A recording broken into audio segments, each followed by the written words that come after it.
It's time to get a new home.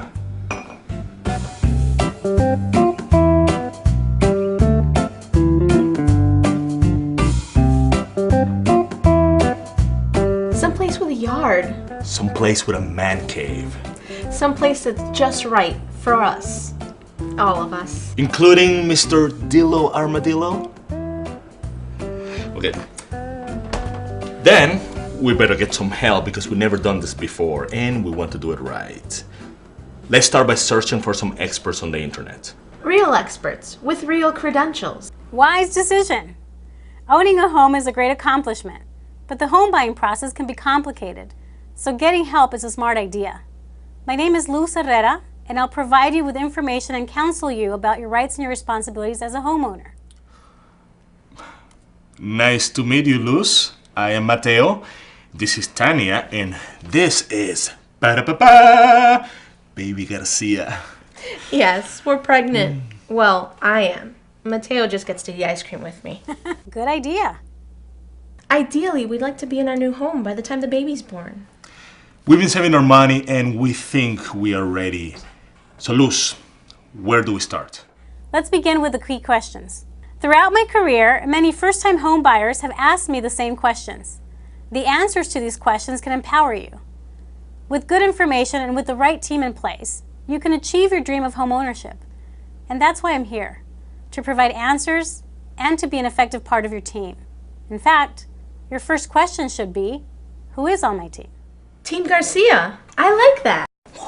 Garcia, rah, rah, rah. Absolutely.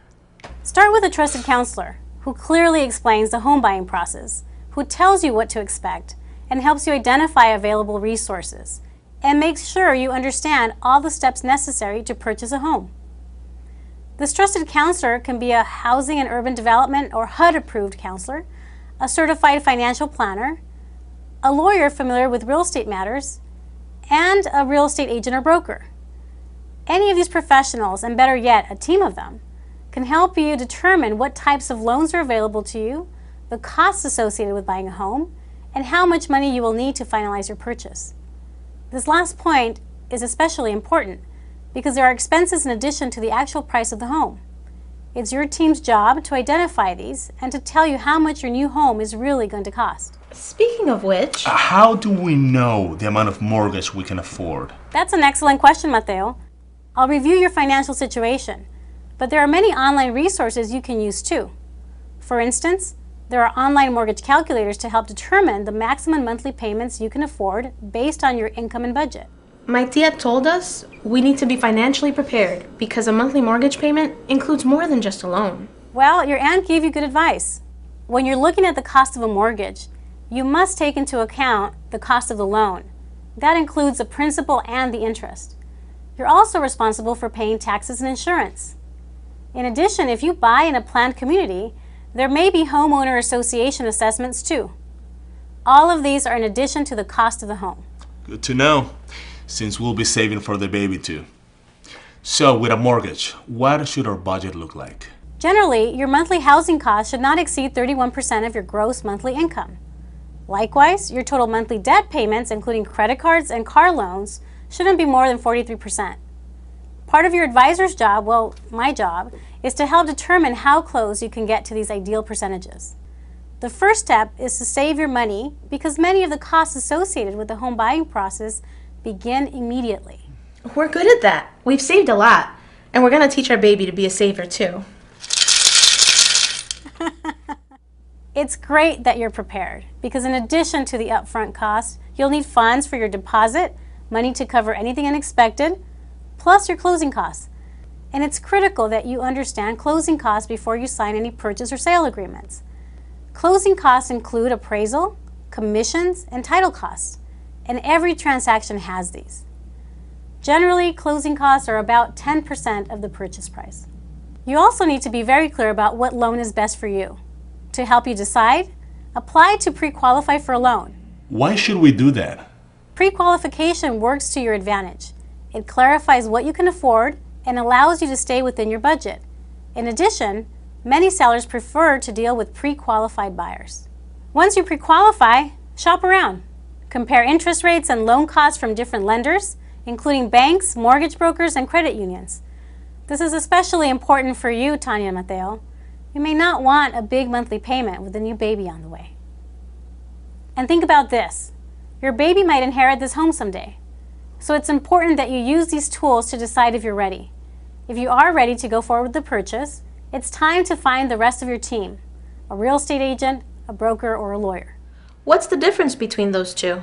Generally, real estate agents work under brokers because brokers have greater authority.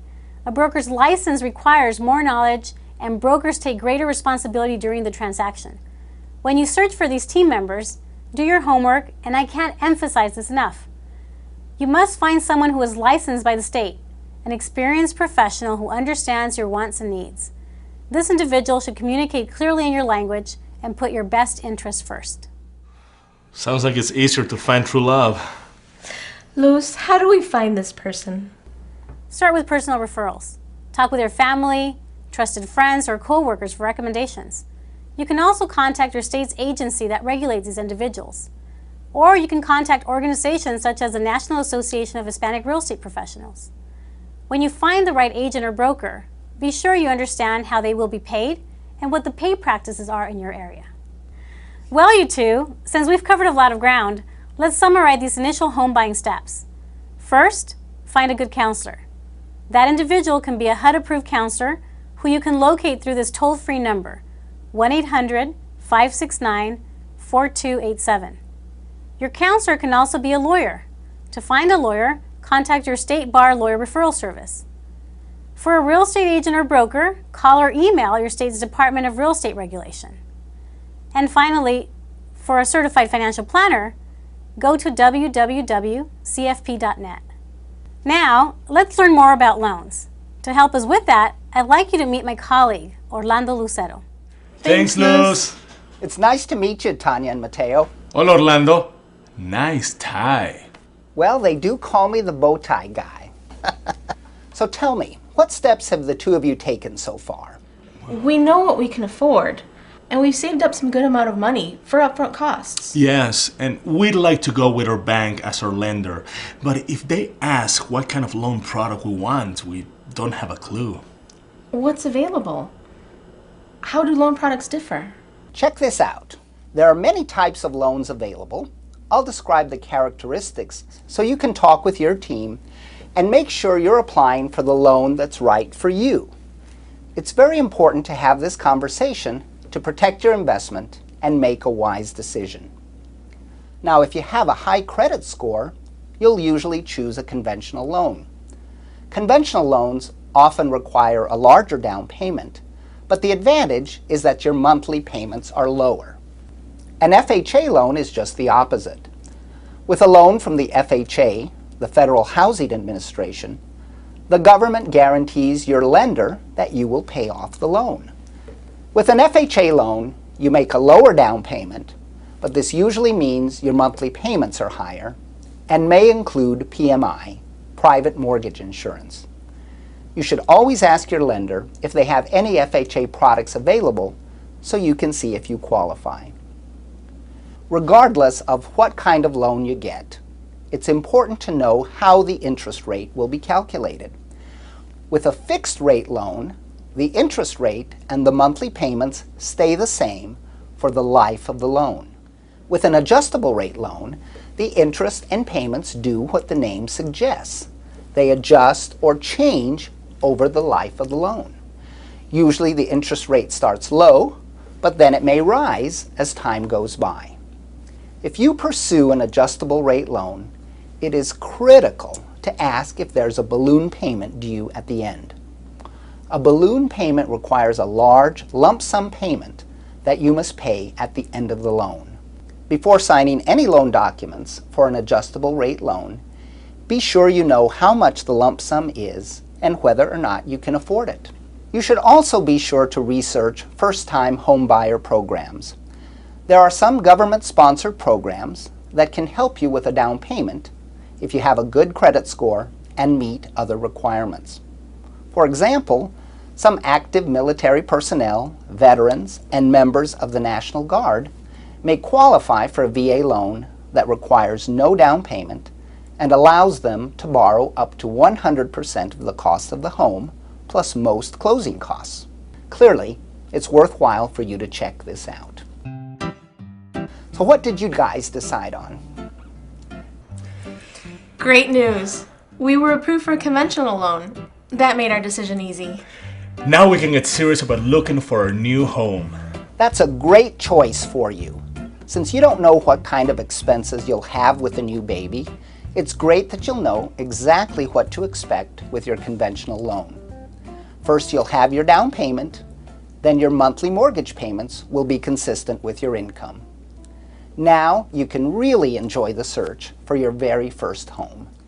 And congratulations to you two. You really did your homework. You found out what loan products were available to you before you set your heart on a place.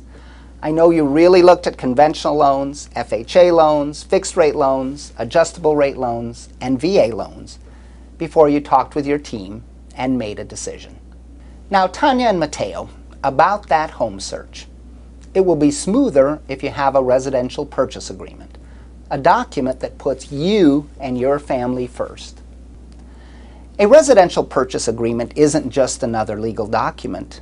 It's the very foundation of your home buying efforts, because this agreement establishes the rights and responsibilities that govern your home purchase.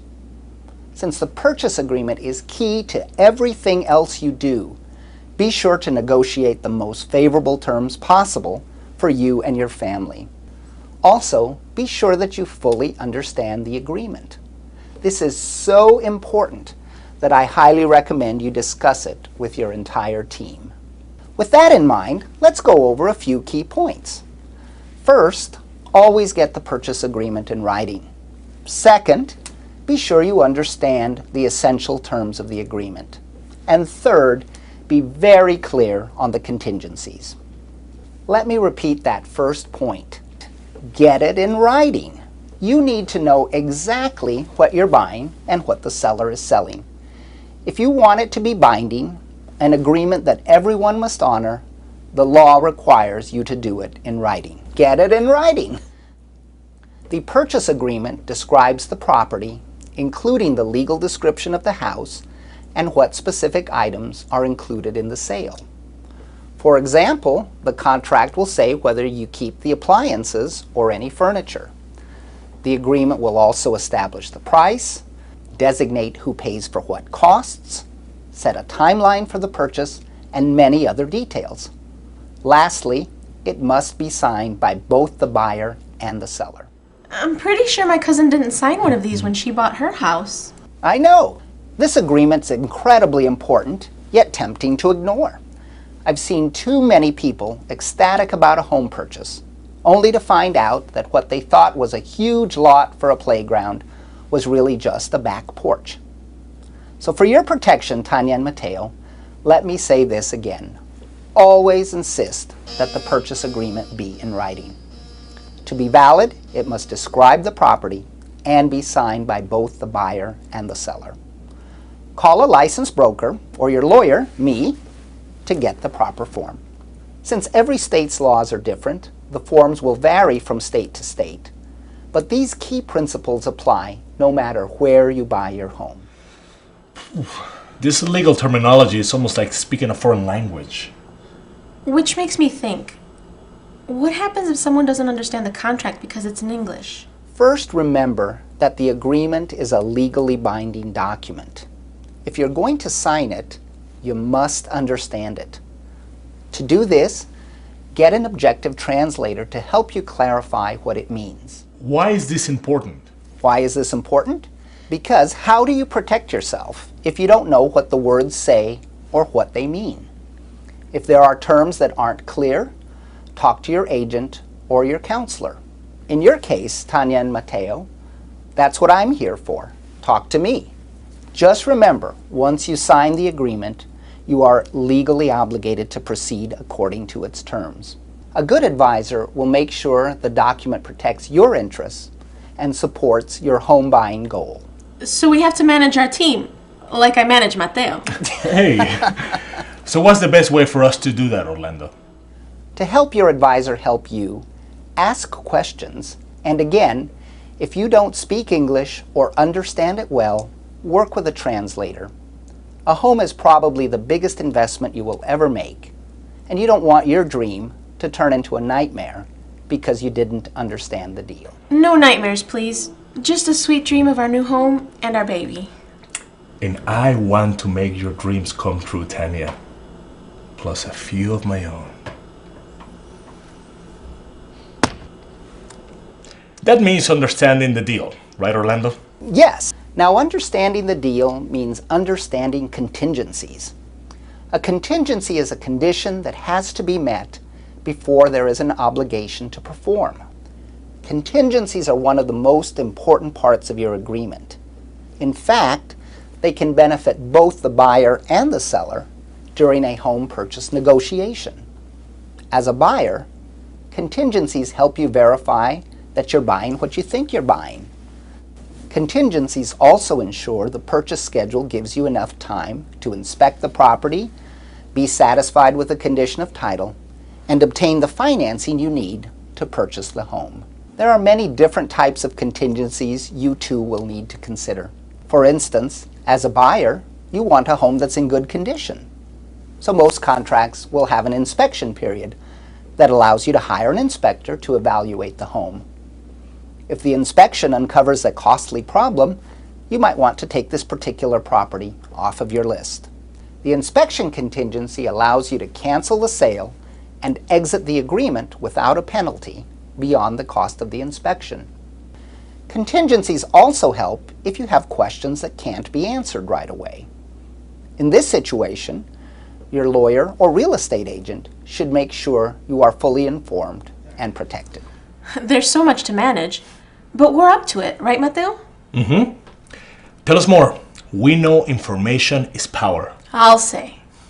In addition, you want to be fully informed and protected regarding any liens or assessments against the house or condo you want to buy. Your contract should include language that makes your purchase contingent on obtaining clear title to the property. In other words, you should be able to take ownership without having to pay someone else's debts. You don't want to buy your dream home, then discover you're living in a financial nightmare. Contingencies can prevent this.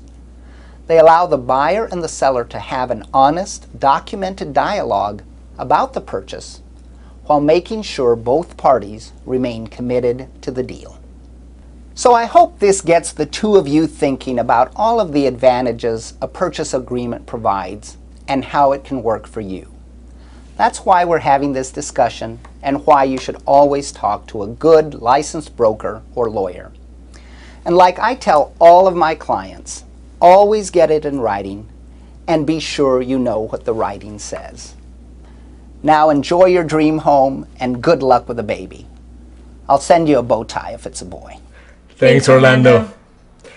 I can totally see it now. The day we sign the contract on our new home. After you.